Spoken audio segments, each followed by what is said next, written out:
आपको इस लेख में प्यार की एक सच्ची कहानी के बारे में बताने जा रहा हूं। इस कहानी को पढ़ने से पहले मैं आपको बता दूं कि प्यार किसी से भी हो सकता है। प्यार करना कोई गलत काम नहीं है, लेकिन एक तरफा प्यार होना इंसान के जीवन को थोड़ा मुश्किल बना देता है। जब प्यार दो इंसानों के बीच दोनों तरफ से हो, तो उनका रिलेशनशिप रोमांटिक होने के साथ साथ जीवन भर चल सकता है। ये कहानी एक तरफा प्यार की कहानी है।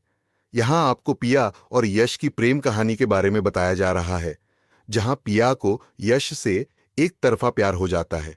पिया का एक तरफा प्यार करना उसे भारी पड़ जाता है। आइए अब आपका ज्यादा समय नहीं लेते हुए बात करते हैं पिया का तरफा प्यार की सच्ची कहानी के बारे में। मुझे एक लड़की बहुत पसंद है जो कि मेरे ननिहाल के पड़ोस में रहती है। हम दोनों की उम्र लगभग 21 साल है। हम दोनों एक दूसरे को देखते हैं, लेकिन कभी हमारी बातचीत नहीं हुई। हालांकि मुझे लड़कियों से बात करने में डर लगता है। इस कहानी के दो अहम किरदार हैं। यह बात उस समय की है जब यश स्कूल में पढ़ता था। तब यश अपनी छुट्टियां बिताने के लिए अपने ननिहाल गया हुआ था। शहर के पास ही एक गांव में यश का ननिहाल था। उसके नानाजी के घर के ठीक सामने पिया नाम की लड़की रहती थी। उस समय उन दोनों की उम्र लगभग 11 से 12 साल थी। होली के दिन वह बिल्कुल चुपचाप घर के अंदर बैठी थी। शायद उसे होली खेलना पसंद नहीं था। तभी उसके पापा जी ने उसे किसी काम के लिए बाहर भेजा, और जैसी ही वह घर से बाहर निकलती है, तभी यश ने अपनी बालकनी से उसके ऊपर रंग से भरी बाल्टी डाल दी, जिस वजह से वह पूरी भीग जाती है, गुस्सा हो जाती है और उस लड़के को गुस्से की नजरों से देखने लगती है। अब वह उस लड़के से बदला लेना चाहती थी। वह हमेशा उस लड़के को बदला लेने की नजरों से देखा करती थी। छानबीन करने के बाद पिया को पता चलता है कि यहां उस लड़के का ननिहाल है और वह यहां कुछ दिन रहने के लिए आया हुआ है। पिया का और उस लड़के के नाना जी का घर एकदम आमने सामने था। वह लड़का हमेशा पिया को देखकर एक प्यारी सी स्माइल, मुस्कान देता था, जो कि पिया को बिल्कुल पसंद नहीं थी। पिया उस लड़के का नाम तक नहीं जानती थी। पिया को वह लड़का बिल्कुल भी पसंद नहीं था। वह उसे अपना दुश्मन मानती थी। जब वह लड़का उसे स्माइल देता था, तब वह और ज्यादा गुस्सा हो जाती थी। फिर एक दिन पिया ने ध्यान दिया कि वह लड़का पूरे दिन उसे दिखाई नहीं दिया। पिया को बहुत खुशी हुई कि वह यहां से चला गया। फिर वापस कुछ महीने बाद यश अपने ननिहाल छुट्टियां बिताने आता है। यश ने दोबारा पहले की तरह पिया को देख के स्माइल दी, लेकिन इस बार वह गुस्सा नहीं हुई। शायद वह होली वाली बात को भूल गई थी। 1 महीने की छुट्टी बिताने के बाद वह लड़का अपने घर चला जाता है। जब पिया को इस बात का पता चलता है कि यश अपने घर चला गया है, तब उसे बहुत दुख होता है। वह अंतिम बार उसे जाते हुए देखना चाहती थी। अब वह उदास रहने लगी थी।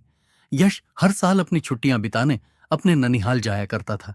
इसके बाद से यश जब भी पिया को देखता था, उसे प्यारी सी स्माइल देता था। यह देखकर पिया भी हल्का सा मुस्कुरा देती थी। अब दोनों जब भी एक दूसरे को देखते थे, नजरों से नजरें मिला के स्माइल देते थे और बिना कुछ बोले ही चले जाते थे। अब पिया पुरानी बातों को भूलकर यश से प्यार करने लगी थी। फिर कुछ महीने बाद यश के नाना जी का देहांत हो जाता है, तो वह अपनी मम्मी के साथ अपने ननिहाल आता है। वह अपने नाना की 13वीं तक वहीं रुकता है। इसी दौरान पिया को पता चलता है कि उसका नाम यश है। पिया उसका नाम जानकर बहुत खुश होती है। वह एक बार उसे मिलकर बात करना चाहती थी, लेकिन दोनों मिलने से डरते थे। अब दोनों एक दूसरे को देखने के लिए बहाने ढूंढते थे। उसको देखने के लिए पिया कभी बाहर जाती तो कभी छत पर जाती। उन दोनों के बीच बिना कुछ कहे ही आंखों में एक रिश्ता बन गया। ऐसा कई साल तक चलता रहा। धीरे धीरे दोनों को एक दूसरे द्वारा देखना अच्छा लगने लगा।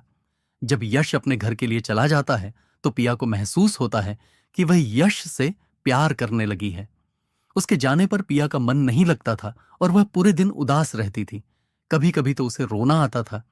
वह इसी सोच में रहती थी कि यश कब आएगा। लेकिन समय के साथ साथ सब कुछ बदल जाता है। पिया और यश दोनों अपनी स्कूल की पढ़ाई पूरी करके कॉलेज में दाखिला ले लेते हैं। पिया उसे बिल्कुल भी भूली नहीं थी, लेकिन दोनों के बीच ऐसा कुछ याद रखने लायक भी नहीं था। दोनों ने कभी मिलकर बात नहीं की, बस आंखों ही आंखों से बात होती थी। कुछ साल बाद फिर एक दिन अचानक पिया यश को देखती है। फिर वही पहले जैसा महसूस होता है। यश पहले से काफी बड्ढा हो गया था और सुंदर भी दिखने लगा था। किसी समस्या की वजह से यश को अपने मामा जी के यहां लगभग 1 साल तक रहना पड़ा। उस 1 साल में दोनों को बेहद प्यार हो जाता है, लेकिन कभी बोल नहीं पाते हैं। सिर्फ आंखें मिलाकर ही दोनों अपने प्यार को इजहार करते थे। उन दोनों को लगता था कि बोलने की जरूरत नहीं है। पिया ने अपना कॉलेज भी पूरा कर लिया था, लेकिन कभी भी बॉयफ्रेंड नहीं बनाया था। पिया यश को अपना बॉयफ्रेंड मानती थी। हालांकि बहुत से लेडी डीएचको ने पिया को प्रपोज किया था, लेकिन उसने किसी को भी हां नहीं बोला।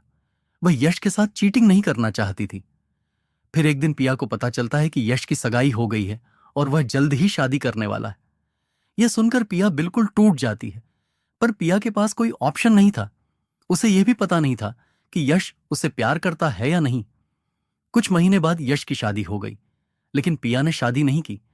पिया अभी भी यश से प्यार करती है, लेकिन वह उसे पाना नहीं चाहती थी। उसका प्यार किसी रिश्ते का मोहताज नहीं है। उसने यश की रूह को छू लिया था। यश अपनी शादीशुदा जीवन में खुश था। पिया भी उसे सुखी देखकर खुश थी। इस तरह के एक तरफा पड़ने पर पिया ने आजीवन अविवाहित रहने का निर्णय लिया। तो दोस्तों, कैसी लगी है ये स्टोरी?